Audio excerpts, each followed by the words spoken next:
Legislature's back in session. We're in the voting file.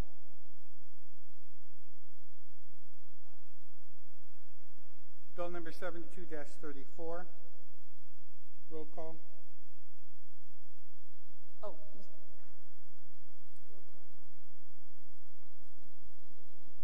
Clerk, read the title. Oh, Mr. Speaker, notwithstanding the rules, I would like to move that we go to second reading to make an amendment to Bill number 93 before we vote on it. The amendments have been passed out to the floor. This is regarding the parole board, and the amendment would be to restore to the original bill language prior to... That language had been removed. We're going prior to get into to amendment on the floor. That's correct. We'll deal with it at the end. You can ask to be put at the bottom. We'll vote on the rest of the bills, and then we'll go back to motions and deal with yours. But we're going to vote now. Bill 72. Clerks, please read the title. Bill number 72-34 COR, introduced by Michael F.Q. Nicholas. An act to add a new section 22437 to Article 4, Chapter 22, Title 5, Guam Code Annotated, relative to requiring that executive branch agencies of the Government of Guam amortize payments of municipal leases into equal monthly installments throughout the fiscal year, except when such amortization schedule would cause a violation of an indenture such that it would negatively impact the credit rating of the Government of Guam. Roll call. Senator Atta. Senator Atta, aye. Senator Uggan. Senator Uggan, aye. Senator Castro. Senator Castro, aye. Speaker Cruz. Aye. Speaker Cruz, aye. Senator Espadon. Senator Espadon, aye. Senator Esteves. Senator Esteves, aye. Senator Lee. Senator Lee, aye. Senator Morrison. Senator Morrison, aye. Senator Muña. Senator Muña, aye. Senator Nelson. Senator Nelson, aye. Senator Rodriguez. Senator Rodriguez, aye. Senator San Agustin. Senator San Agustin, aye. Senator San Nicholas. Senator San Nicholas, aye. Vice Speaker Talahi. Vice Speaker Talahi, aye. Senator Torres. Senator Torres, aye.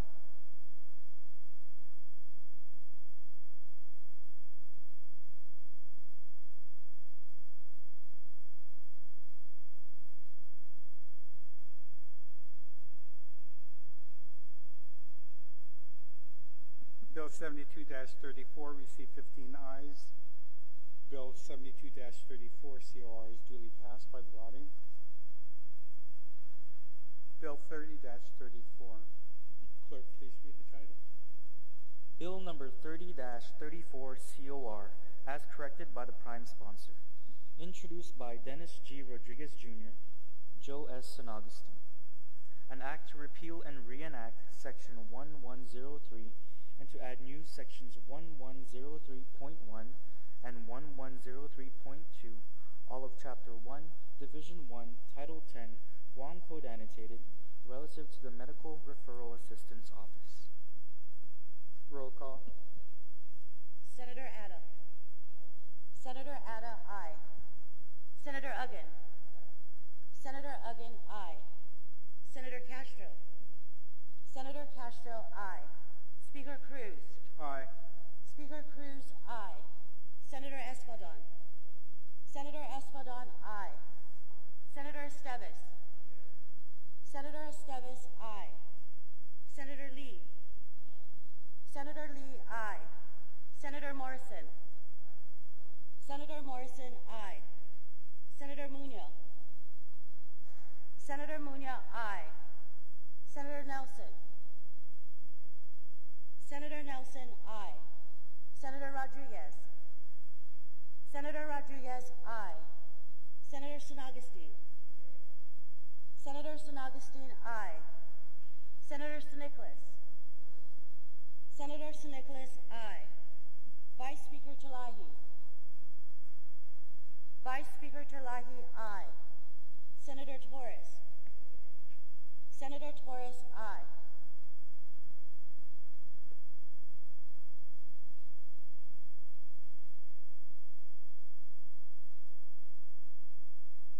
Bill 30-34 received 15 ayes. Bill 3034 is duly passed by the body. Bill 91-34. Clerk, please read the title. Bill number 91-34 COR, as amended by the Committee on Culture and Justice, introduced by Therese M. Terlahi.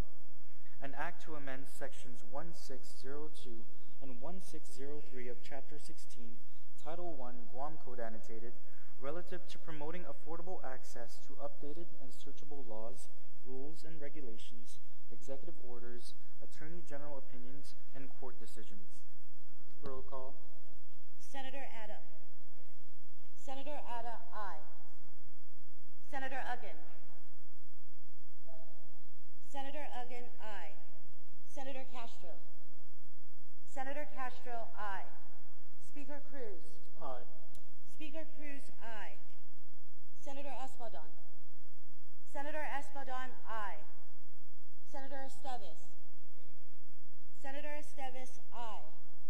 Senator Lee. Senator Lee, aye. Senator Morrison. Senator Morrison, aye. Senator Munya. Senator Munya, aye. Senator Nelson. Senator Nelson, aye. Senator Rodriguez. Senator Rodriguez, aye. Senator San Agustin. Senator San Agustin, aye. Senator San Nicolas.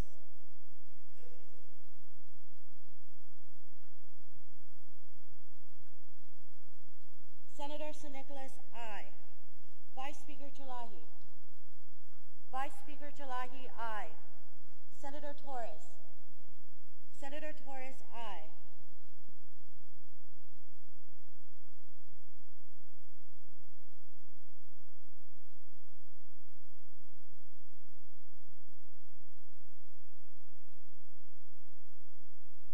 Bill 48-34 received 15 ayes. Bill 48-34 is duly passed by the body. Bill 26-34. Clerks, please read the title. Point of order, Mr. Speaker. Can we just clarify that the previous bill that we just retired? On my portfolio, it was Bill 48, but when I inquired of a colleague, it was Bill 91. I just want to clarify.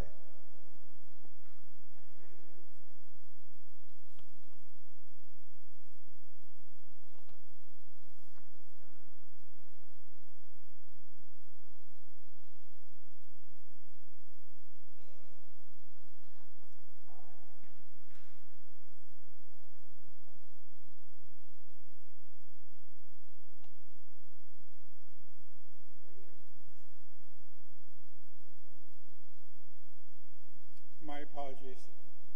I was handled Bill 91's voting sheet. So Bill 91-34 has been duly passed. Bill 40-34.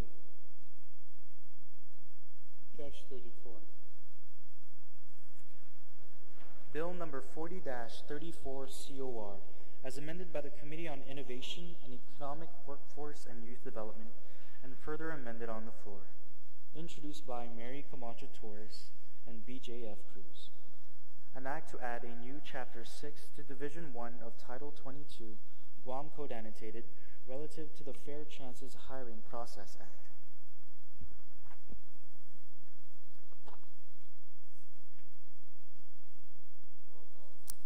Senator Atta. Senator Atta, aye. Senator Uggan. Senator Uggan, aye. Senator Castro. Senator Castro, aye. Senator Espadon.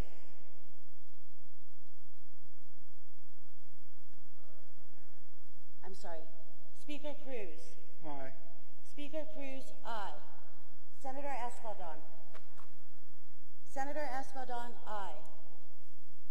Senator Esteves. Senator Esteves, aye. Senator Lee. Senator Lee, aye. Senator Morrison. Senator Morrison, aye. Senator Muña. Senator Muña, aye. Senator Nelson. Senator Nelson, aye. Senator Rodriguez. Senator Rodriguez, aye. Senator San Agustin. Senator San Agustin, aye. Senator San Nicolas. Senator San Nicolas, aye. Vice Speaker Talahi. Vice Speaker Talahi, aye. Senator Torres. Senator Torres, aye.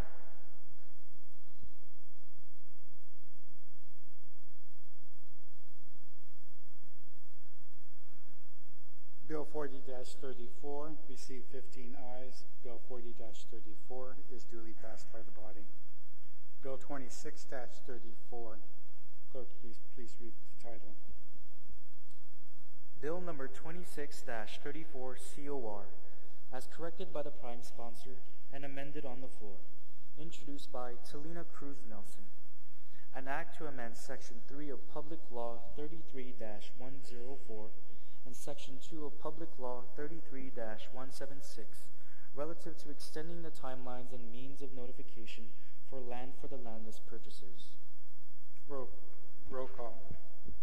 Senator Adda. Senator Adda, aye. Senator Uggan. Senator Uggan, aye. Senator Castro. Senator Castro, aye. Speaker Cruz. Aye. Speaker Cruz, aye. Senator Escaldon. Senator Escaldon, aye. Senator Esteves. Senator Esteves, aye. Senator Lee. Senator Lee, aye. Senator Morrison. Senator Morrison, aye. Senator Muña. Senator Muña, aye. Senator Nelson. Senator Nelson, aye. Senator Rodriguez. Senator Rodriguez, aye. Senator San Agustin. Senator San Agustin, aye. Senator San Nicolas. Senator San Nicolas, aye. Vice Speaker Talahi. Vice Speaker Talahi, aye. Senator Torres. Senator Torres, aye.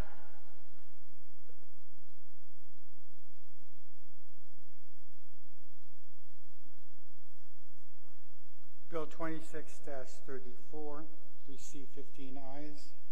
Bill 26-34 is duly passed by the body. Bill 95-34.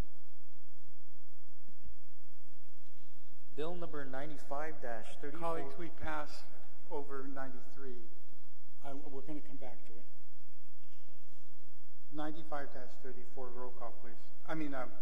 Read the title. Sorry, Mr. Speaker. I move that I be recused from voting on Bill 95-34 due to personal interest in the subject matter of this bill. I've purchased ads and negotiated contracts with the businesses affected by this bill, and I plan to have ongoing business relationships with these businesses, both for community organizations and for future political campaigns. So I've stated my personal conflict of interest, and I leave the decision on the recusal to the body. Shall the member be excused?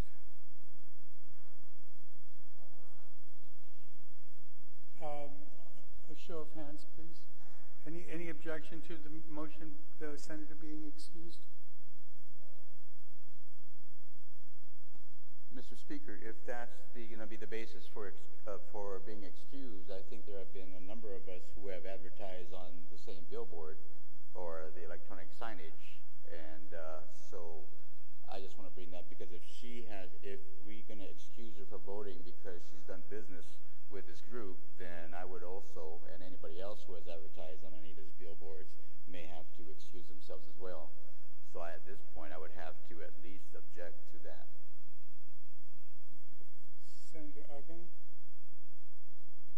Thank you very much, Mr. Speaker. I know it's not debatable, but in this particular case, I believe there was a key phrase that the good senator had highlighted, that she maintains a continuous working relationship with these individuals who own these signage. So to me, that's where the consent or my concurrence to her request and her motion comes in.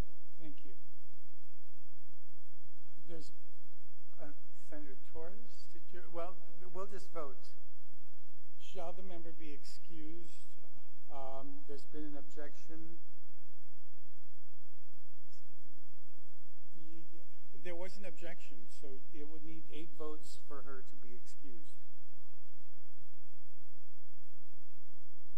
Yes. All those in favor of allowing the member to be excused indicate by raising your hand. Motion fails. Roll call. Oh, I'm sorry. Read the title, please.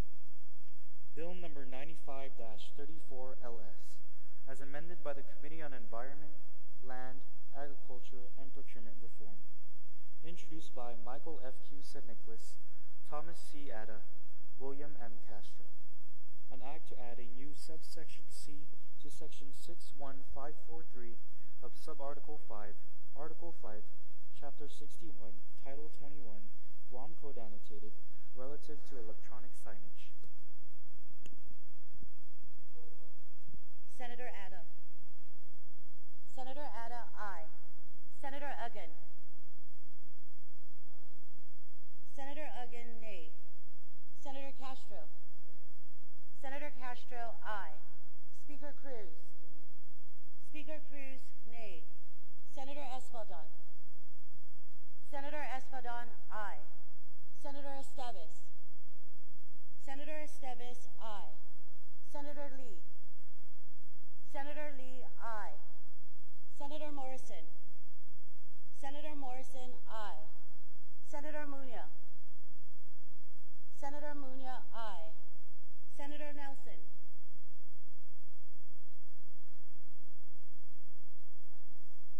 Senator Nelson, pass. Senator Rodriguez. Senator Rodriguez, aye. Senator Sinogstein. Senator Sinogstein, aye. Senator Nicholas. Senator Nicholas, aye. Vice Speaker Chalahi. Vice Speaker Chalahi, nay. Senator Torres. Senator Torres, pass.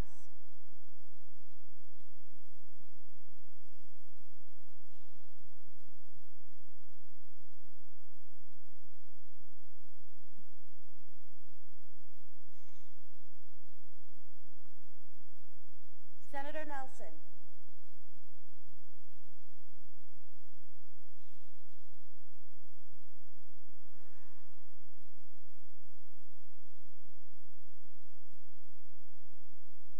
Senator Nelson, pass.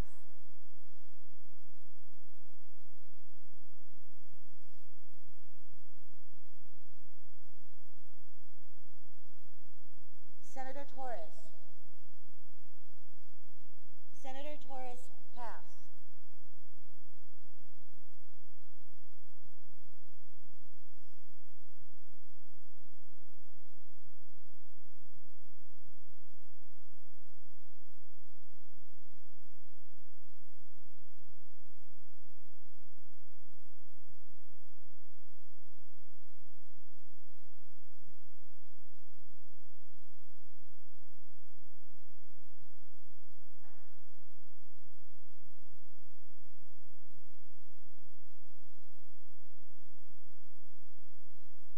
Senator Nelson.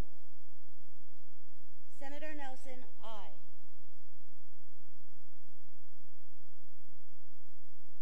Senator Torres. Senator Torres, aye.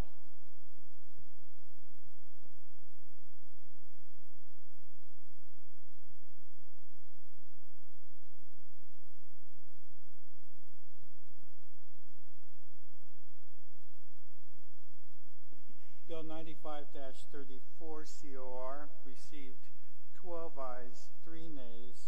Bill 95-34 is duly passed by the body. Bill Bill 69-34 COR. Clerk, please read the title. Bill number 69-34 COR, as corrected by the prime sponsor and substituted by the prime sponsor on the floor and amended on the floor. Introduced by Joe S. San Augustine, Dennis G. Rodriguez, Jr.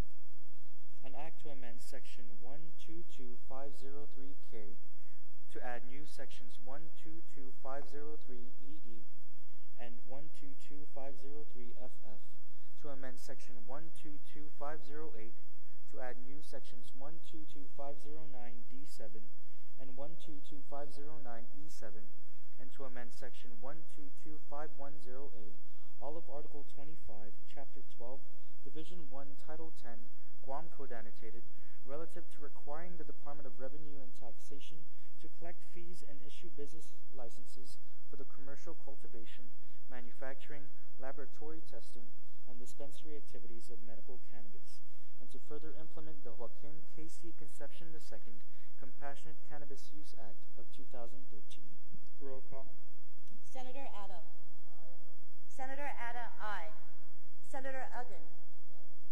Senator Uggan, aye. Senator Castro. Senator Castro, aye. Speaker Cruz. Aye. Speaker Cruz, aye. Senator Espadon. Senator Espadon, aye. Senator Esteves. Senator Esteves, aye. Senator Lee. Senator Lee, aye. Senator Morrison. Senator Morrison, aye. Senator Muña. Senator Muña, aye. Senator Nelson. Senator Nelson, aye. Senator Rodriguez. Senator Rodriguez, aye. Senator San Augustine. Senator San Augustine, aye. Senator San Nicolas. Senator San Nicolas, aye. Vice Speaker Terlahi. Vice Speaker Terlahi, aye. Senator Torres. Senator Torres, aye.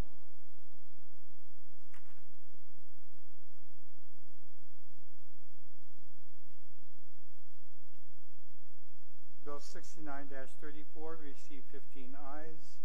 Bill 69-34 is duly passed by the body. Bill 101-34, clerks, please read the title. Bill number 101-34 LS, as corrected by the prime sponsor and amended by the Committee on General Government Operations and Federal, Foreign, and Regional Affairs, introduced by Therese M. Terlahi. An act to amend Section 9303 of Article 3, Chapter 9, Title 5, Guam Code Annotated, and amend Section 1610 of Chapter 16, Title 1, Guam Code Annotated, relative to the adoption of rules and regulations. Roll call. Senator Adda. Senator Adda, nay. Senator Uggan. Senator Uggan, aye. Senator Castro. Senator Castro, pass. Speaker Cruz. Aye. Speaker Cruz, aye. Senator Espadon. Senator Espadon, pass. Senator Esteves. Senator Esteves, aye. Senator Lee. Senator Lee, aye. Senator Morrison. Senator Morrison, aye. Senator Muña. Senator Muña, aye. Senator Nelson. Senator Nelson, aye. Senator Rodriguez. Senator Rodriguez, aye. Senator San Augustine. Senator San Augustine, aye. Senator San Nicolas. Senator San Nicolas, aye. Vice Speaker Terlahi.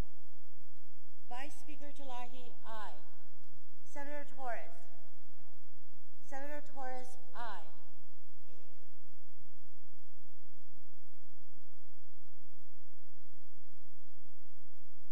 Senator Castro. Senator Castro, aye.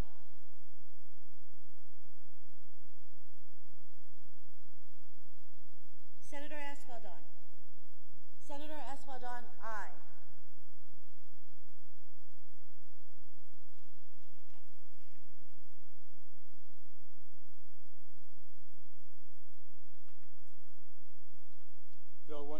101-34 received 14 ayes, 1 nay. Bill 101-34 is duly passed by the body.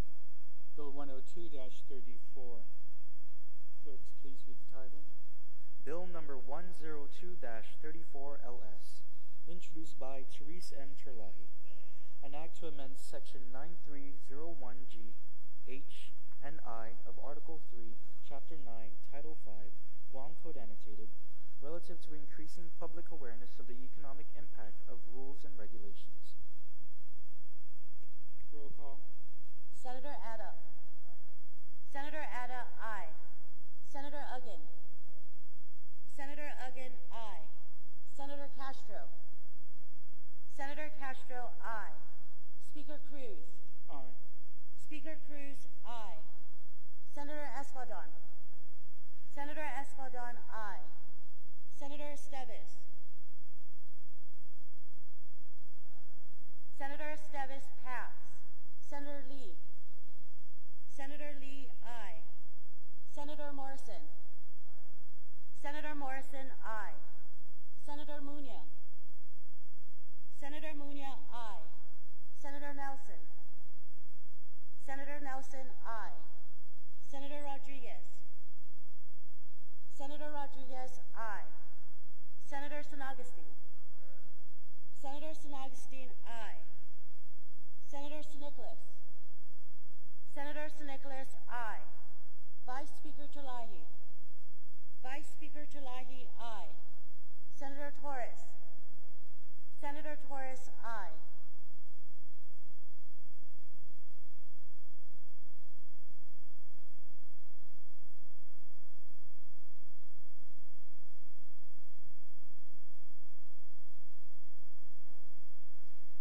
Senator Esteves.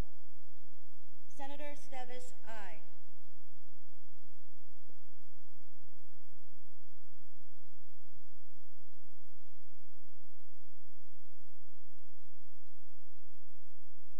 Bill 102-34 received 15 ayes. Bill 102-34 is duly passed. Bill 87-34. Clerks, please read the title. Bill number 87-34 COR, as amended by the Committee of the Whole and substituted on the floor. Introduced by Joe S. San Augustine, Dennis G. Rodriguez, Jr. An act to transfer and appropriate $430,000 from the Capital District Fund to the Guam Department of Education Operations Fund for maintenance and repairs needed at GDOE schools. Roll call. Senator Ada. Senator Ada, nay. Senator Uggan. Senator Uggan, aye. Senator Castro. Senator Castro, aye. Speaker Cruz. Aye. Speaker Cruz, aye. Senator Espadon. Senator Espadon, nay. Senator Esteves. Senator Esteves, pass. Senator Lee. Senator Lee, pass. Senator Morrison. Senator Morrison, aye. Senator Muña. Senator Muña, aye. Senator Nelson. Senator Nelson, pass. Senator Rodriguez. Senator Rodriguez, aye. Senator San Augustine. Senator San Augustine, aye. Senator San Nicolas. Senator San Nicolas, aye. Vice Speaker Terlahi. Vice Speaker Terlahi, nay. Senator Torres. Senator Torres, nay.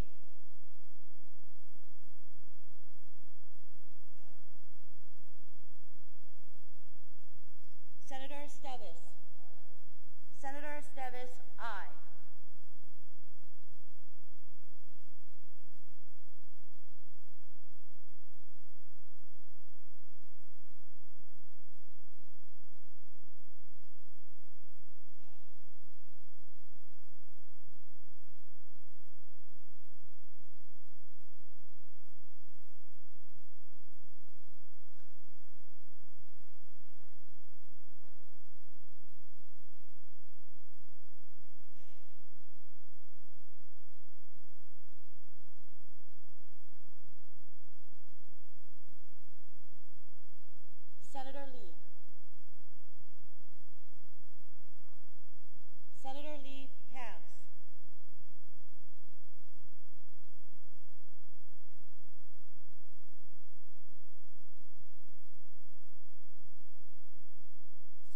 Nelson.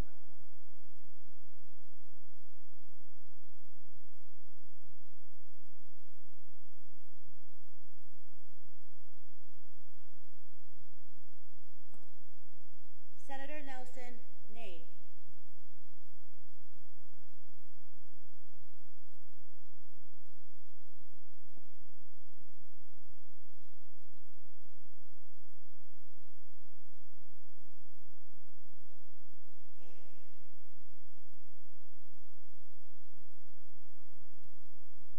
Senator Lee. Senator Lee, nay.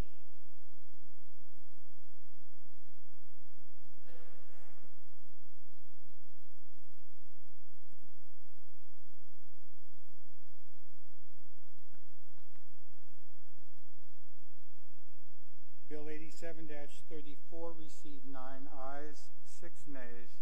Bill 87-34 is duly passed by the body. Bill 97-34. Clerks, please read the title.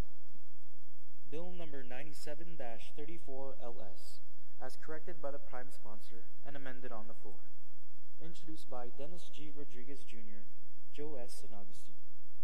An act to amend sections 1 and 2 of Public Law 33-192 relative to an additional option for egress sizing in the International Fire Code and the International Building Code, and to add a new subsection to section 202 and a new subsection 308.6 to section 308 of the 2009 International Fire Code adopted by Guam relative to defining and prohibiting sky lanterns on Guam.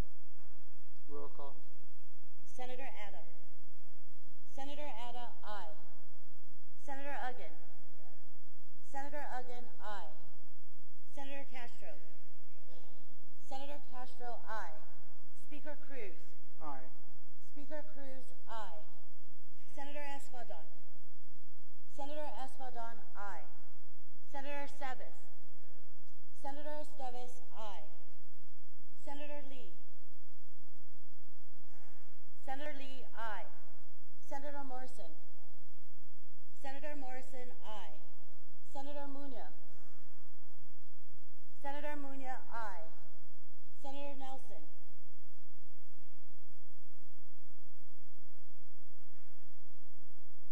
Senator Nelson, aye. Senator Rodriguez. Senator Rodriguez, aye. Senator San Agustin. Senator San Agustin, aye. Senator San Nicolas. Senator San Nicolas, aye. Vice Speaker Terlahi. Vice Speaker Terlahi, aye. Senator Torres. Senator Torres, aye.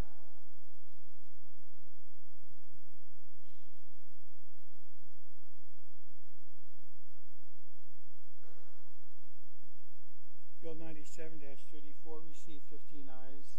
Bill 97-34 is duly passed by the body. Bill 103-34. Clerks, please read the title. Bill number 103-34 COR, as amended on the floor. Introduced by Dennis G. Rodriguez Jr., Joe S. San Agustin, Frank B. Uggan Jr., and Fernando Barcinas Esteves. An act to amend Section 11 of Chapter 11, Public Law 33-185, relative to expeditiously producing special recognition veterans license plates. Roll call. Senator Ada. Senator Ada, aye. Senator Uggan. Senator Uggan, aye. Senator Castro. Senator Castro, aye. Speaker Cruz. Aye. Speaker Cruz, aye. Senator Espadon. Senator Espadon, aye. Senator Esteves. Senator Esteves, aye. Senator Lee. Senator Lee, aye. Senator Morrison. Senator Morrison, aye. Senator Munya. Senator Munya, aye. Senator Nelson. Senator Nelson, aye. Senator Rodriguez. Senator Rodriguez, aye. Senator San Agustin. Senator San Agustin, aye. Senator San Nicolas. Senator San Nicolas, aye. Vice Speaker Terlahi. Vice Speaker Chalahi, aye. Senator Torres. Senator Torres, aye.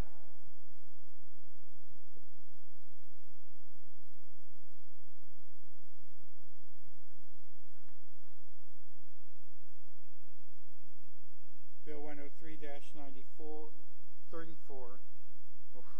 Bill 103-34 received 15 ayes. Bill 103-34 is duly passed by the body. Bill 94-34. Please read the title. Bill number 94-34 LS, as substituted by the Committee on Appropriations and Adjudication and further substituted on the floor. Introduced by Regine Bisco Lee. An act to deappropriate the sum of $150,000 from the General Fund appropriation in fiscal year 2017 to the Legislature Guam, and to appropriate such sum to the Guam Department of Education Operations Fund for maintenance and repairs needed at GDOE schools. Roll call. Senator Ada. Senator Ada, aye. Senator Uggan. Senator Uggan, nay. Senator Castro. Senator Castro, pass. Speaker Cruz. Aye. Speaker Cruz, aye. Senator Espadon.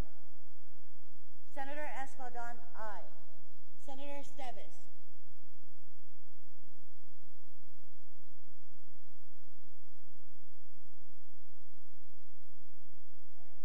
Senator Esteves, aye. Senator Lee. Senator Lee, aye. Senator Morrison. Senator Morrison, aye. Senator Muñoz. Senator Muñoz, aye. Senator Nelson. Senator Nelson, aye. Senator Rodriguez. Senator Rodriguez, nay. Senator Snogestein. Senator Snogestein, nay. Senator Snickles. Senator Snickles, pass. Vice Speaker Chalahi. Vice Speaker Chalahi, aye. Senator Torres. Senator Torres, aye. Senator Castro. Senator Castro, aye. Senator Snickles. Senator Snickles, aye.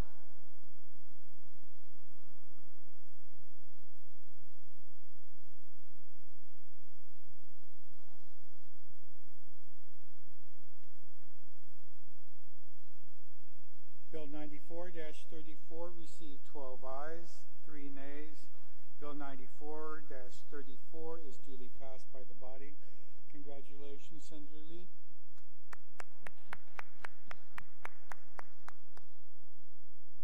Resolution 45-34. Clerks, please read the title. Resolution number 45-34 COR, introduced by Talina Cruz Nelson, relative to expressing the support of Iminatrenta Quatrin Legislature Guam to advocate for government officials and scientists to monitor coastal zones on Guam and Micronesia for the possible downstream effects of the Fukushima Daiichi power plant nuclear accident, and to establish working sessions to assess the safety of and risk of radiation in seafood products from the Pacific Ocean. Roll call. Senator Ada. Senator Ada, aye. Senator Uggan. Senator Uggan, aye. Senator Castro. Senator Castro, aye. Speaker Cruz. Aye. Speaker Cruz, aye. Senator Espadon. Senator Espadon, aye. Senator Esteves. Senator Esteves, aye. Senator Lee. Senator Lee, aye. Senator Morrison. Senator Morrison, aye. Senator Muñoz. Senator Muñoz, aye. Senator Nelson. Senator Nelson, aye. Senator Rodriguez. Senator Rodriguez, aye. Senator Snogestein. Senator Snogestein, aye. Senator Snickles. Senator Nicholas, aye. Vice Speaker Talahi. Vice Speaker Talahi, aye. Senator Torres. Senator Torres, aye.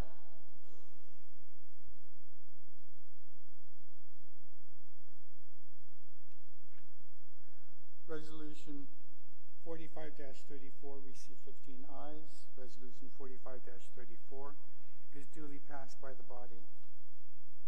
On the nomination of John G. Pika P. Feheran to serve as a member of the Chamorro Land Trust Commission, all in favor, please raise your hand. Pika Feheran for Chamorro Land Trust. Jean G. Pika P. Feheran received unanimous support and is duly confirmed to this body, by this body.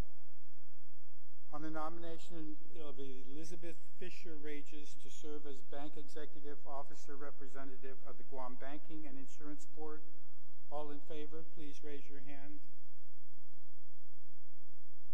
Elizabeth Fisher Rages received unanimous support and duly confirmed by this body. On the nomination of Monte D.M. Mesa to serve as a member of the Guam Economic and Development Administration Authority Board of Directors, all in favor, please raise your hand.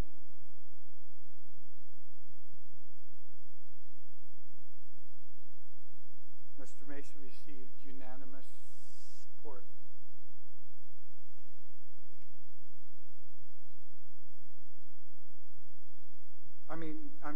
Majority support, and is duly confirmed by this body. On the nomination of May Fei Muiko to serve as a general public member of the Guam Board of Social Work, all in favor, please raise your hand. May Fei Muiko received unanimous support and is duly confirmed. On the nomination of Yuka Ugumato to serve as accounting finance representative on the Guam Academy Charter School Board, a charter council, all in favor, please raise your hand.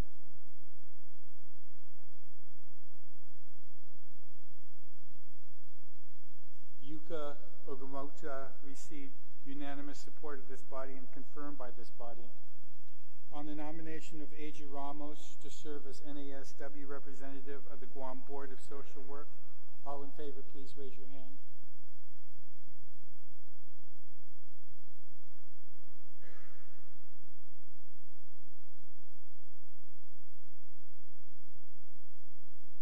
Ms. Ramos received unanimous support and is duly confirmed by this body.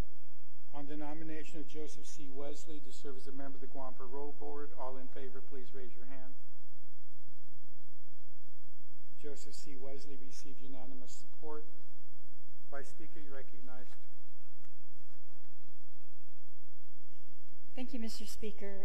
I would like to make a motion to go back to motions to place to put Bill number 93 back in, or to reconsider Bill number 93 in second reading, just to add an amendment to it that have passed out to the body, Mr. Speaker.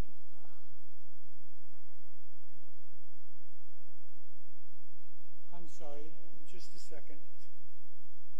There seems to be a mix-up on one bill.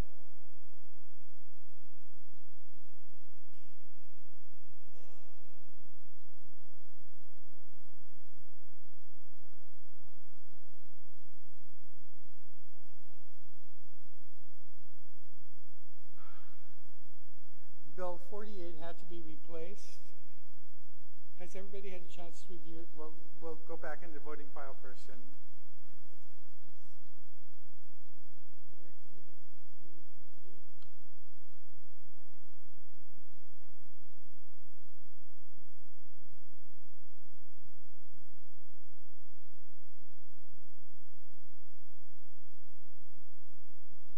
I apologize to the members. There was a Bill 48 that was on the voting file, and it had been pulled from my stack because it was being replaced. There was an amendment made when the author noticed that there was a inclusion of a word on line 7 there was working place before days, and the author recognized and corrected legal, and so it had to be replaced.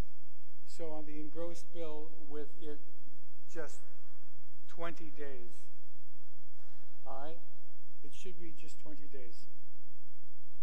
Bill 48.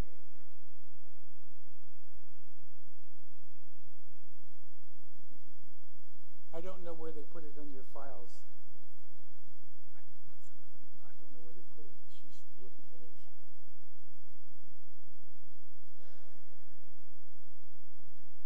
Bill 48 initially was engrossed with the word working on line 7. The author corrected the legal that was not what was discussed on the floor. It was dropped. And so we're now voting on Bill 48-34 as properly engrossed, excluding the word working.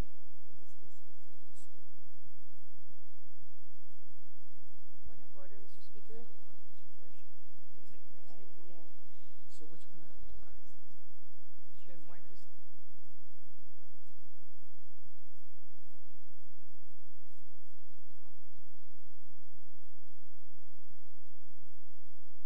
I'm sorry.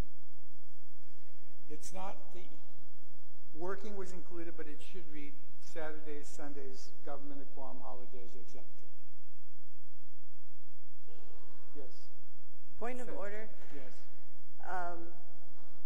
Are we going to get a copy of the amendment and put it back into motions, or is... It was mistakenly engrossed by legal and corrected. Okay, thank you.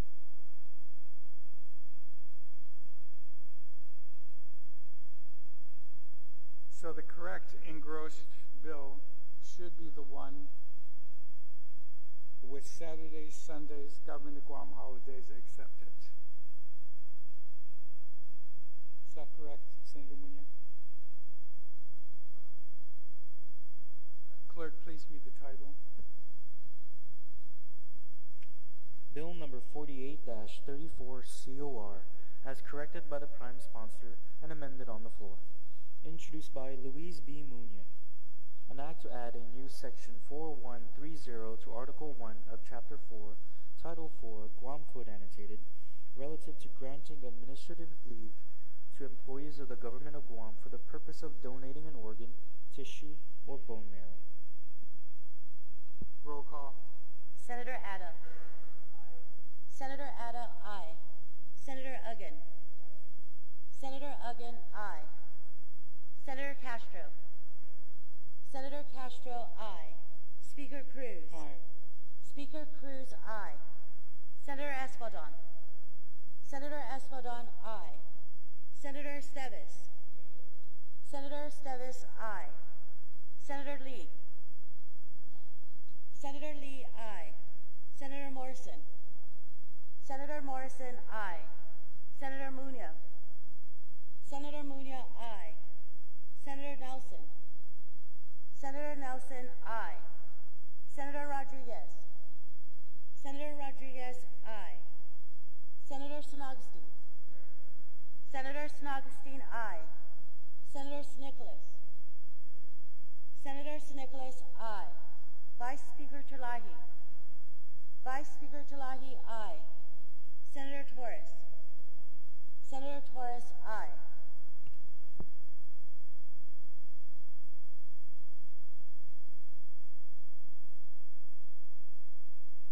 Bill 48-34 received 15 ayes. Bill 48-34 is duly passed by this body. Madam Vice Speaker. Thank you very much, Mr. Speaker. Notwithstanding the rules, I would make a motion to go back to motions for the purpose of placing Bill number 93 in the second reading for the purpose of making an amendment to it. There is a motion on the floor to return to motions for the purpose of placing Bill 93-34 for the purpose of making an amendment. Is there an objection? There being no objection, we are in motions. Thank you, Mr. Speaker. I move to place Bill number 93 on the second reading and to proceed to the second reading. Any objection? Madam Speaker. Thank you, Mr. Speaker. On Bill number 93, I would like to make the motion. I have two amendments passed out, so I'm going to start with the one that says line 11, page 3 of the bill. This amendment, there are only two, I'm proposing, my amendment is to restore the original section 3 of the bill before it was amended during second reading, and to put back in section 3 as written on this floor amendment, which would change the number of board members from 7 to 5. So the existing number of board members on the parole board is 7, and this would change it to 5. That would be the change made to the code by adopting this amendment. And this amendment was first put in the bill at the request of the parole board and the families who attend the parole board hearings, Mr. Speaker. So they believe it's going to very much affect the effectiveness and the efficiency of this board that is still facing a backlog. On the motion, any senator wish to be heard? Senator Lee, then Senator Nicholas. Mr. Speaker, it's my understanding that this was discussed earlier in our session, and some of the arguments against changing anything in the board for the membership and for what would constitute a quorum for them, it really just gives a lot of power to very few individuals. So we're asking in this proposed amendment, line 18, page 3, not less than 3 voting members present shall constitute a quorum. So that means that 3 people in our community can decide the fate of somebody who's going up for quorum. And I understand that the mover of this amendment and the author of this bill has worked very closely with the parole board, and we certainly thank them so much for the service that they provide to our community on this board. But I'm concerned that this again just puts a lot of power in the hands of so few people. And Sijasmasi.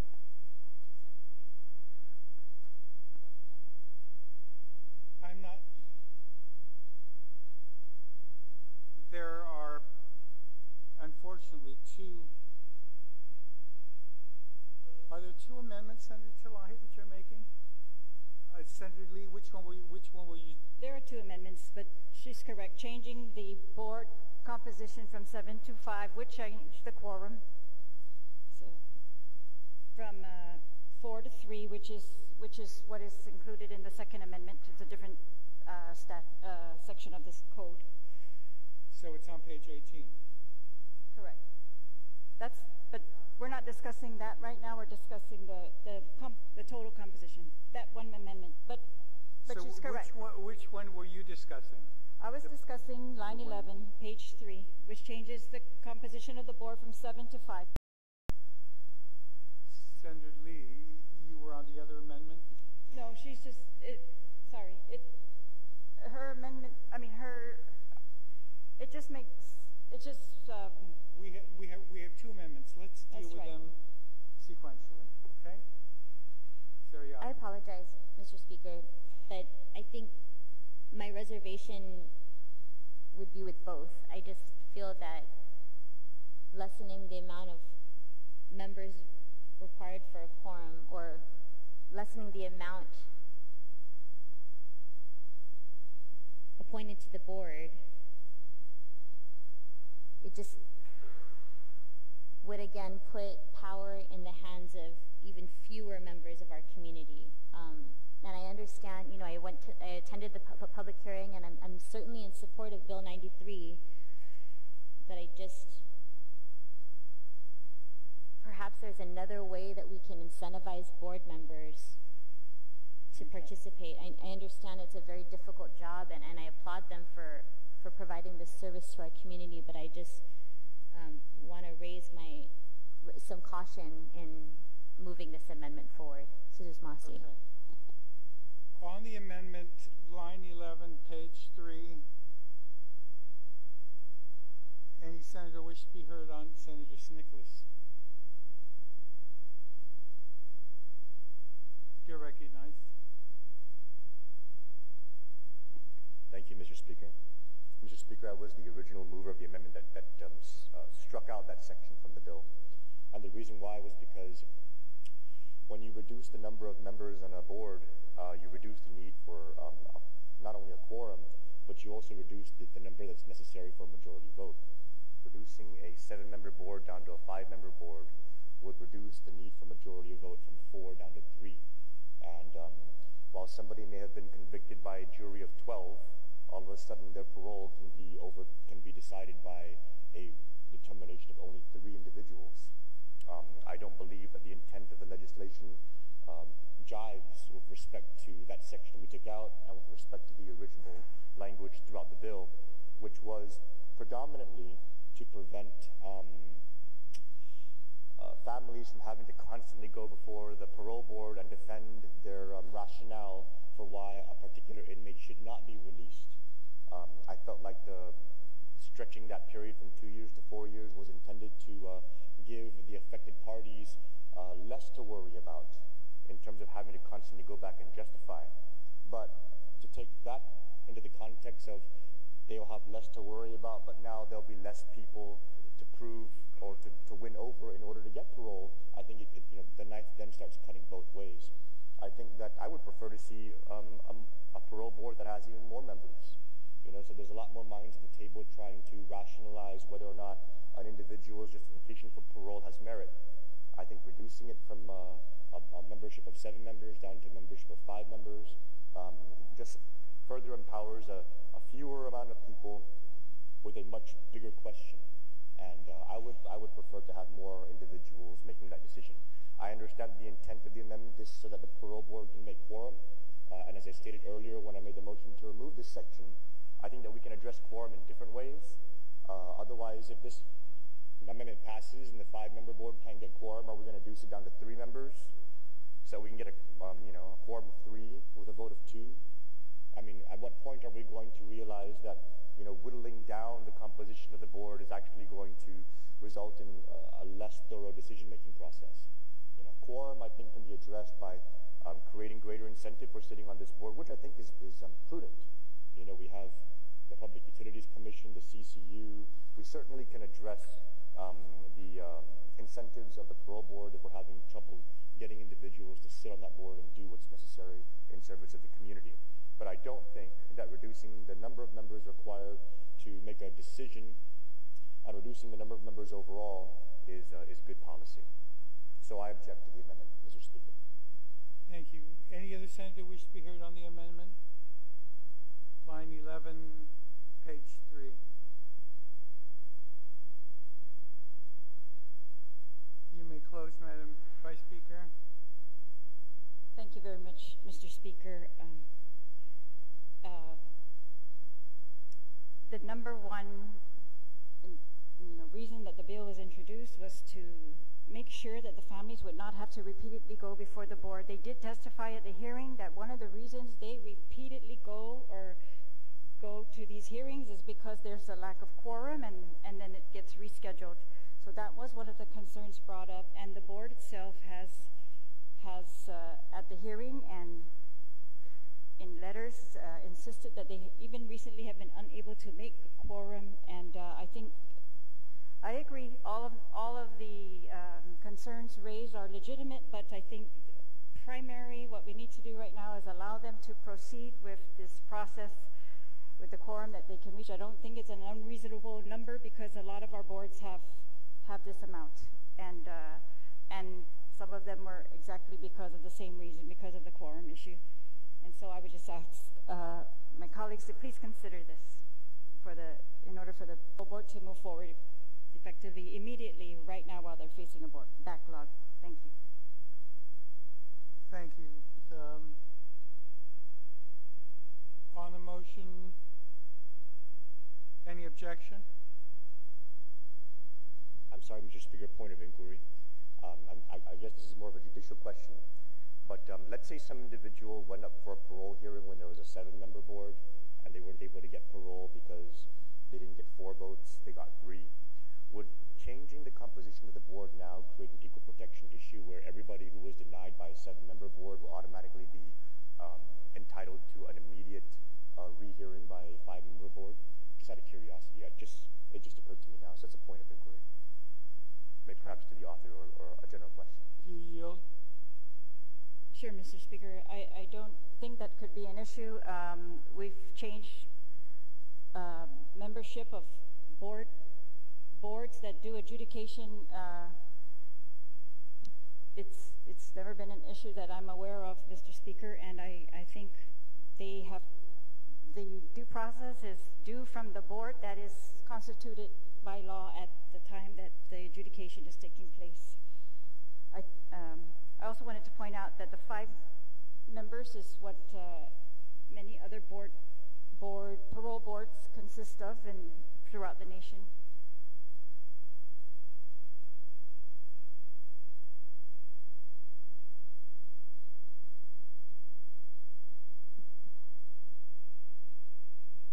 Is that answer satisfactory? Is there any objection to the amendment being proffered by the Vice Speaker on line 11, page 3? There has been an objection. All those in favor of the amendment, please indicate by raising your hand. Amendment passes. On line 18, page 3, there's an amendment. Madam Vice Speaker. Thank you, Mr. Speaker. I won't prolong this. So it just flows from the First Amendment that from changing the number of board members, we're changing now the quorum from 4 to 3. And we're changing the word chairman to chairperson at the request of the chairperson, Mr. Speaker. Thank you. On this amendment, any senator wish to be heard? Any senator wish to be heard? Senator Espaldon. Just a technical, because if we're changing just the word chairman to chairperson, then we ask that legal perhaps change within that same paragraph. It refers still to chairman. So again, a technical correction. Since we're changing from chairman to chairperson, then it should be consistent throughout. Yes, I would add that to my motion, Mr. Speaker. That's correct. That the word chairman be changed to chairperson throughout this throughout the bill. Thank you. Chair. Just in this bill. Just in this bill. Okay. There's been on the amendment. Any other senator wish to be heard? Is there an objection to the amendment? There's been an objection. All those in favor of the amendment, please indicate by raising your hand.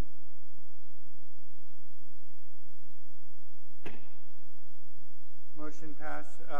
Amendment passes. Madam Vice Speaker, anything else?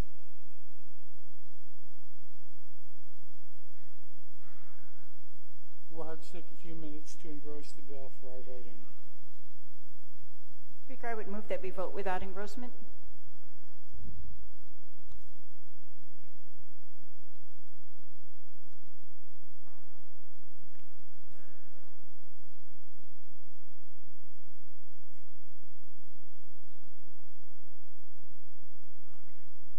On the motion to send the bill down to third and to vote without engrossment, is there an objection?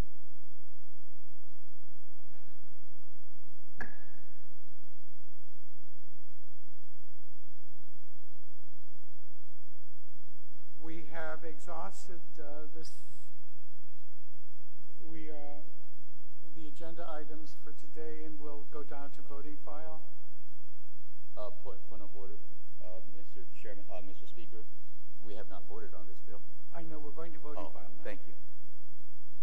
Please read the title, clerk.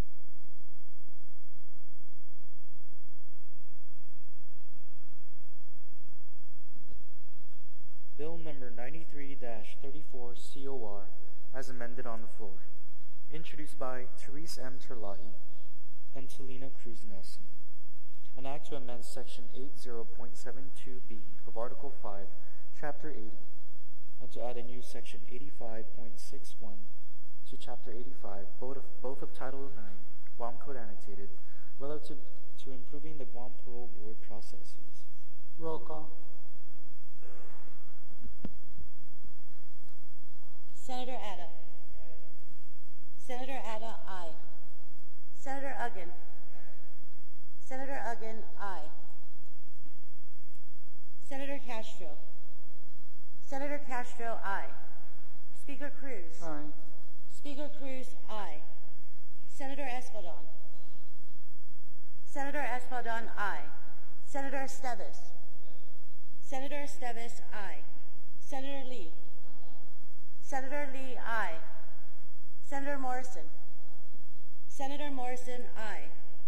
Senator Muña. Senator Muña, aye. Senator Nelson. Senator Nelson, aye. Senator Rodriguez. Senator Rodriguez, aye. Senator San Agustin. Senator San Agustin, aye. Senator San Nicolas. Senator San Nicolas, pass. Vice Speaker Terlahi. Vice Speaker Terlahi, aye. Senator Torres. Senator Torres, aye.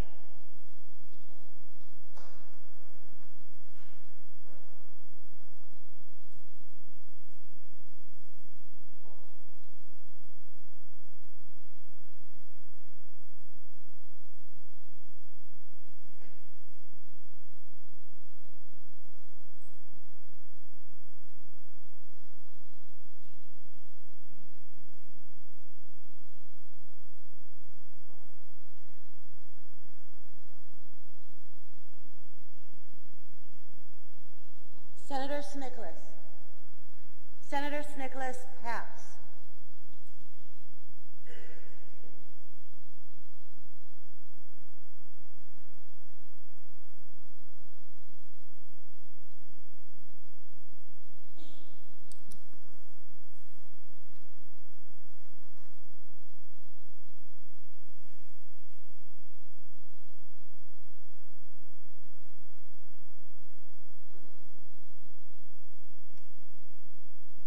Senator San Nicolas.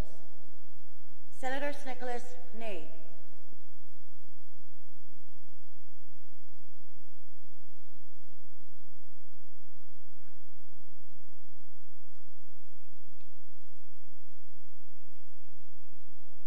Bill 93-94 received 14 ayes, 1 nay. Bill 93-94 is duly passed by this body. Mr. Majority Leader, I believe, Senator Morrison, I'm sorry. On extension, any member wish to speak on extension of remarks? Senator Morrison, then Senator.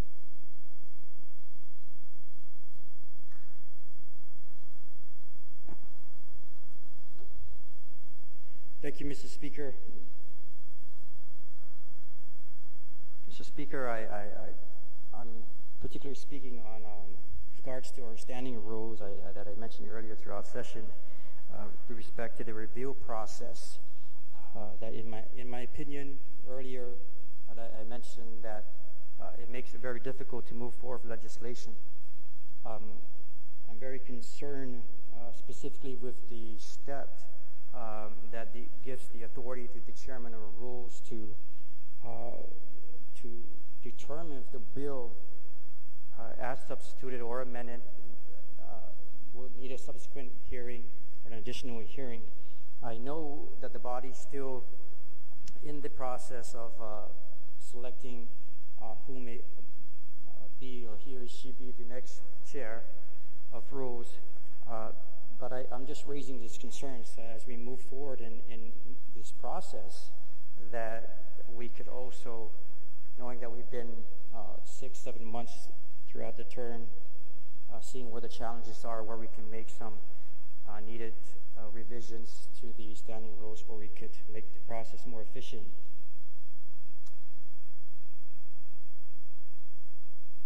I raised this issue, Mr. Speaker, that one of my proposals was before the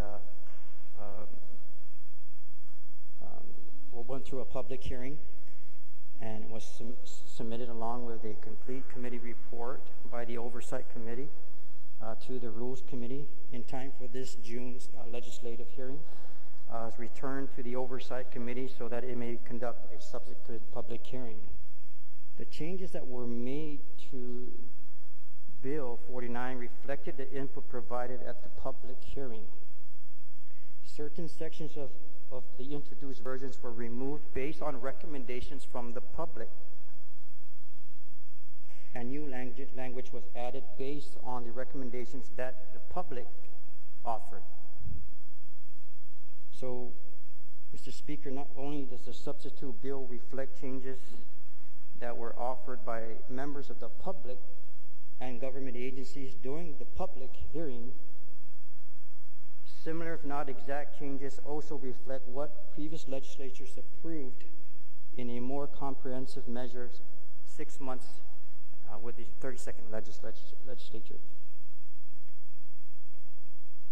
What was provided by the public and also stakeholders, Mr. Speaker, if you recall, is the public and stakeholders came to the table and requested some needed adjustments to improve the bill with regards to not only small purchase but the construction portion of the measure, and requested that we make a increase. We did have experts that from the community that provided input in support of that adjustment with regards to construction, the construction process, or construction costs to be raised from $50,000 to $100,000.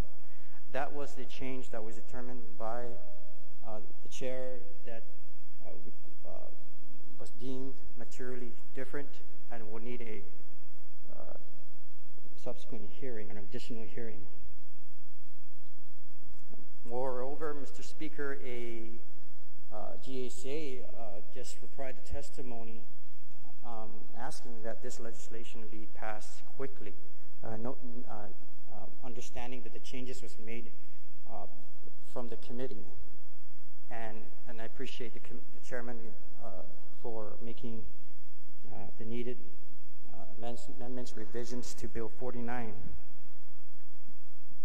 Although, Mr. Speaker, I felt that I had the bill or the necessary votes within the body to pull this bill out, I respect the fact that I'm trying to work with these rules, but I'm also trying to encourage this body to look where we can make improvements to the existing standing rules, as we've known, even we're seeing us evolve, even with the chair making some motions on the floor that were actually put before you, Speaker, to determine if the amendment or the motion was, or the amendment was materially different. So we're evolving, or we're improving along the way, but we're still seeing that some of these bills or measures that, for example, I mean, as I mentioned earlier, this was provided by the public, stakeholders, experts, and to make this process more efficient and move legislation forward,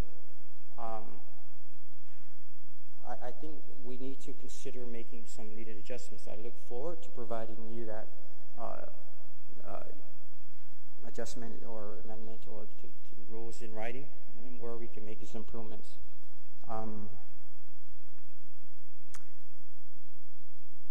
Mr. Speaker, I asked this body to really look at the standing rules. That's one I just pointed out, but I'm not here to complain. I'm being patient. I'll wait till the next session. But I think to go back to a subsequent hearing, to invite the same stakeholders and invite the same folks in the public to come down and say the same thing, I think it's, it makes the process much very inefficient. And again, these are the folks that have provided and helped craft. The public's part of helping craft legislation, and with their recommendations, we've crafted this bill in that respect. So I hope this body would consider and looking at the standing rules that we could pull and look at that type of setting. The public's coming before this body, and be very, very mindful of that before we send a bill back for another subsequent hearing. We got to move a lot of legislation forward, Mr. Speaker, and I'm sure this will only help the process going forward. Thank you, Mr. Speaker. Senator Morrison, I thank you very much for your comment, and I invite you to please send that to me in writing, and I will discuss it with the Committee on Rules Chair and any other member of the legislature who has any recommendations for amendment to the standing rules. If you want to make it, or if you want to send it to me to discuss it and to make the recommendation to the chair of rules, please just send it to me in writing, and I will take it forward for discussion within CORE, whoever. Okay? Thank you. Senator Nicholas, you're recognized.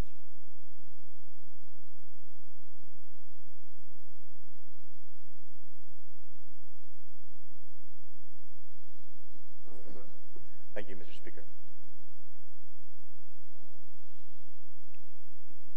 Mr. Speaker, it was about a week ago when I made an announcement about my intentions to relinquish the chair of the Committee on Rules to another individual that will be ultimately selected by this body. I wanted to first preface my comments with my intentions of giving brief remarks, but most especially to extending thanks to the parties that have made this journey so far over these last 6 months possible. One of the primary functions of the Committee on Rules, its first and primary duty, is to refer bills that are introduced. And so when we came in the beginning of this term, there was no standardized process for how a bill was to be referred to a committee. A bill could be introduced, and then the Committee on Rules would basically decide by reading it and perhaps conferring with internal counsel how the committee chair would refer it to a committee of jurisdiction. What we've done in these last 6 months is standardize the process. And this standardization has resulted in what we now have as the Pre-Referral Checklist that is applied to every single bill that is introduced. So, when a bill is introduced, before it gets referred, before it even goes to a committee, it goes through this checklist. And this checklist has 2 independent bodies review the bill and assist in the referral process. The first body is our Legal Bureau, and I wanted to extend my thanks to Attorney Julian Uggan and Attorney Anna Wampat for assisting in the development of this process. When a bill is introduced and it goes to legal, it is first time-stamped.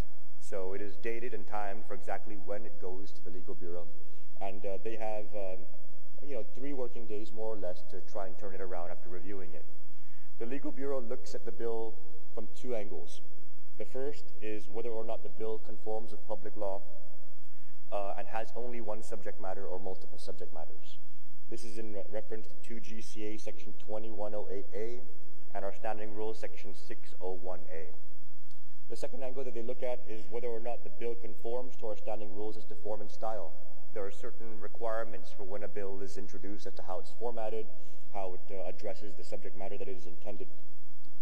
And when the Legal Bureau does this review, they will send back a notice on this checklist whether or not it conforms to those 2 angles that they evaluated from. In this process alone, just in Section A, subsections 1 and 2, we've had, to date, 136 bills, more or less. 26 of them were returned, 19%. We had almost a 20% return rate, all because the Legal Bureau was involved in the process from the get-go. They were able to evaluate the bills and make sure that they conform to public law and to our standing rules. These return bills, of the 26 that were returned, 24 were corrected by their prime sponsors. And so this process is allowing for us now to ensure that when a bill does get referred to a committee, the Legal Bureau has reviewed it, they've checked off on it, it conforms to one subject matter, it conforms to our standing rules. It doesn't even get into a committee until it clears that process. So I want to extend my sincere thanks to the Legal Bureau for this very intensive process that has resulted in a 20% attention rate and an improvement in the bills that are getting into committees. The second group that gets time-stamped and has to review the bill, and I apologize, I'm recovering from an illness, Mr. Speaker, is the Office of Finance and Budget. And they evaluate 3 areas with respect to every single bill that gets introduced. Mind you, again, Mr. Speaker, this is before the bill is even referred to a committee. The Office of Finance and Budget reviews the bill for whether or not it contains an appropriation or authorization for appropriation from any funding source. They then ask the question, does the bill contain an authorization to expend government funds? And lastly, does the bill contain provisions that have potential fiscal impacts on the Government of Guam budget? Before the bill gets referred to a committee, the Office of Finance and Budget touches it. They make these determinations. And based on what boxes they check off, that will ultimately be the deciding factor as to whether or not our standing rules kick in to have the bill go to Appropriations Committee first versus any other committee. The Office of Finance and Budget has checked off a large number of bills, and a large number of them have passed through your committee. And what this has done is it ensures that no spending measure hits this floor until the Committee on Appropriations has reviewed it and has allowed it to move forward.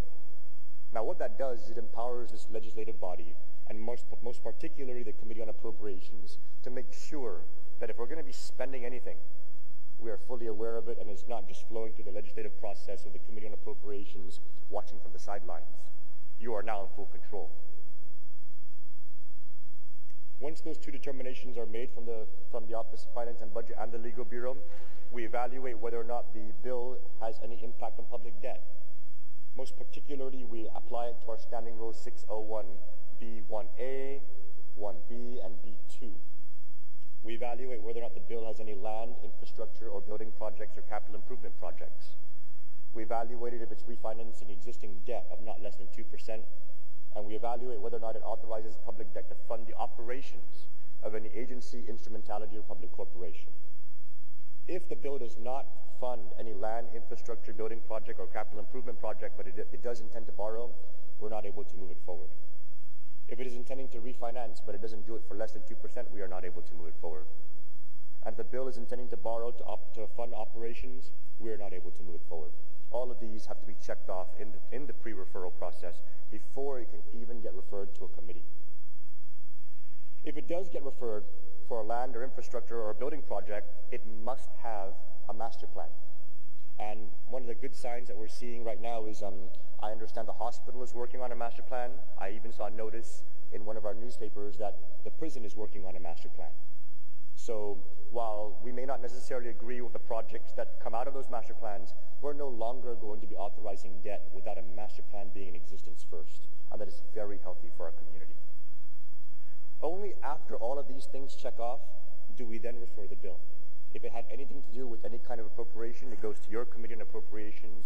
Everything else after that gets referred to the Committee of Jurisdiction. And while we have had some challenges with respect to which committee gets what, because sometimes a bill touches 2 different committees of jurisdiction, we have tried our very best to be as accommodating as possible and as fair as possible with all affected parties. So this is our primary function when it comes to referring bills. It is now systematic. It's no longer just a committee chair in rules looking at it and deciding where to send it. It gets vetted by legal. It gets vetted by budget. It gets vetted for public debt and for requiring the components if it's going to include that. And only then does it get referred to a committee.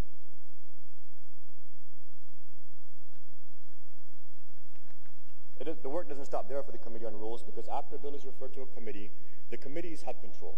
Each of the individual standing committees, and these individual standing committees are able to make a determination as to how to amend the bill, to hear the bill, to move the bill forward. After a committee touches a bill and they move the bill forward, it comes back into the Committee on Rules to be duly filed. But before we even file the committee report, and this was something that the retiring speaker was speaking to, we again run it through a committee report checklist. And this is a 4-page checklist to ensure that before any committee report is duly filed, it conforms with existing public law and our existing standing rules. And the public laws and standing rules are pretty extensive. For example, with respect to land bills, the public law is very clear that we must attach 2 property appraisals to the committee report. If it involves land rezoning, there must be a land zoning consideration report. If it involves rezoning agricultural land, it must include an agricultural consideration report. In my years prior, we've never vetted any of the land bills for these actual requirements that are in public law. This is 2 GCA subsection 2107B, 2 GCA subsection 2110, and 2 GCA subsection 2110B2. We now vet every single land bill for these requirements in public law, and a committee report will not be duly filed unless they conform. We will send it back to the committee of jurisdiction. Same thing goes, Mr. Speaker, for bills that are materially different. In our standing rules, we've adopted a requirement that if a bill that's reported out of committee is materially different from what was introduced, it must be reheard. And I understand that there was some concern of that, but let me explain briefly why that's important.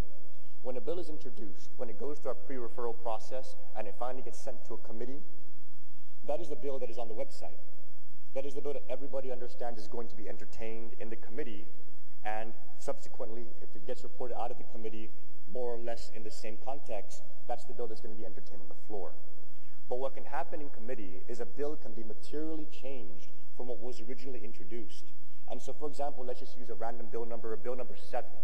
If you introduce bill number 7 and it's supposed to raise taxes, and then all of a sudden it goes into committee and it adds on another tax and a fee, all for the same original purpose that was introduced, and it gets reported out with those add-ons, that was not what was originally introduced. And so the parties that may have come to that initial public hearing may have been coming for that one purpose and to request some changes, but now the general public may have a different interest with respect to those changes. And that is why we insist on another hearing. Because as those changes materialize and as they affect the original bill as was introduced, the public should continue to have an opportunity to weigh in on it if the differences are such that they are materially different from what was originally introduced. So we go through all of this process, Mr. Speaker, and this is just for a committee report to be filed. But again, it is systematic, it is automated, it's a checklist that anybody can handle when they take over. To date, Mr. Speaker, we have issued 222 referral memos in the Committee on Rules, 41 Committee on Rules memoranda, 113 fiscal note correspondences, and 30 letters. 406 correspondences in 6 months with the Committee on Rules. As a matter of fact, we have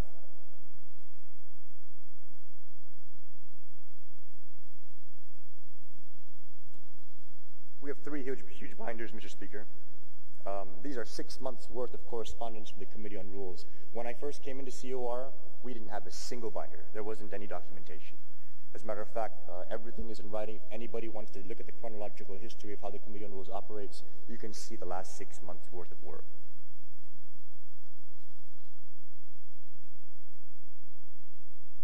Because everything is very systematic, I also wanted to extend my thanks to the Clerk's Office and the Fiscal Office for being able to work with the COR in conforming to the rigidity with which we apply how we operate.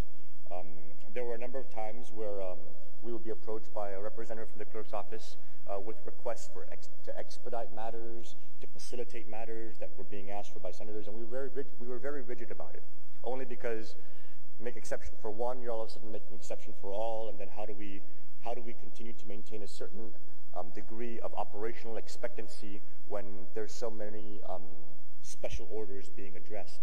So I'd like to thank the clerk for holding the line. I know that it hasn't always been easy, but I think it's been necessary for us to be able to operate from an environment of fairness. I do not have a count here of how many resolutions and certificates they have processed, only to say that if I were to, it would make the number of memos and letters we've sent pale in comparison. Just for the record's sake, when a resolution is introduced by a member, that resolution goes into our clerk's office. And it's our clerk's office that has to not only format the resolution, but edit it. And I say that with emphasis because oftentimes a lot of man hours is spent formatting and editing these resolutions. So I'd like to thank the clerk's office for all of that work. I know it's going to continue as the term continues, and I'm confident that the standards and fairness that we've implemented will continue with the new rules chair. With respect to the finances, Mr. Speaker, I leave you a house that was flush with cash. When I first came into the chair, our reserves were depleted, and our capital district fund was fully expended.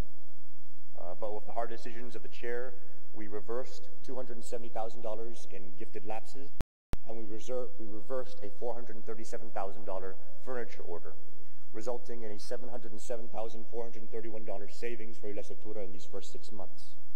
On top of that, with Senator Uggan's Bill 4, we have additionally $150,000 in savings in senatorial pay.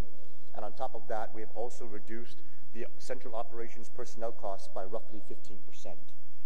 Altogether, we've saved about $1 million in capital costs and personnel costs.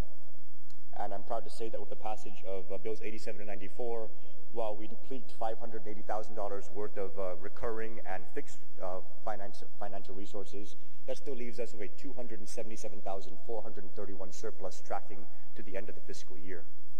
Again, when I first came into office, those were all depleted. We are not only healthy enough to carry on until the end of the fiscal year, but we did so now funding repairs to education in our various public schools. And I wanted to, for the record, state, Mr. Speaker, that as far as I can recall, this is my first time in recent memory, and definitely my experience as a public official, of the Legislatura realizing savings and redeploying those savings specifically to fund capital needs in our government outside of the legislature. I think that if we apply that same practice in every agency, look for ways to save money, redeploy those monies into high-need areas, we can meet a lot of the unfunded needs in this community. I would encourage the administration to take the lead in doing so also, because they too have realized savings from a reduction in their elected officials' pay, and those can be redeployed as well. So altogether, Mr. Speaker, we have accomplished a lot of operational and financial improvements. On top of that, we're live streaming our sessions as we are right now. We have a fully updated website that's ADA compliant and has, I think, met the expectations of all of our members. I have not heard any single complaints. Our website also allows for us to actually share in social media legislation. You literally can just click a button and every single one of your friends and anyone else that you want to tag can take a look at something that interests you in the community with respect to any kind of public law, bill, or resolution that's been introduced. And so, Mr. Speaker, we've accomplished that in 6 months. There were some comments that I encountered where people were saying, well, what can you do in 6 months? We did a lot. I'm actually very proud of it. We couldn't have done it without the excellent help from the Office of Finance and Budget, our legal bureau, our clerk's office, our fiscal office, our executive director, our committee on rules director, Mr. Christian Valencia. All players involved. We have the management team, we have the staff, and we have the standards in place for a solid operation, not only for the remainder of this fiscal year, but any other time going forward, provided the system we built, the system, maintains its place. And with that, Mr. Speaker, as promised, I have also drafted my formal tender that was effective at 5 p.m. This afternoon. I made a commitment to see through the Committee on Rules until the end of this session, and that commitment has been met. I made a commitment to make these improvements. Those commitments have been met. It has been an honor serving you as your chairman of Committee on Rules. I look forward to focusing my time and attention now on my other committee, my Committee on General Government Operations, Federal, Foreign, and Micronesian Affairs, so we can take the same kind of system building and standards-based operations into the rest of this government. So just Mr. Speaker. Thank you very much, Senator Nicholas, and thank you very much for your service as chair of the Committee on Rules. Any other senator wish to be heard on extension of remarks? If not, Mr. Majority Leader, you recognized. Thank you, Mr. Speaker. Mr. Speaker, I move to adjourn this session, subject to the call of the Speaker. On the motion to adjourn this session, subject to the call of the Speaker, any objection? Hearing no objection, so ordered.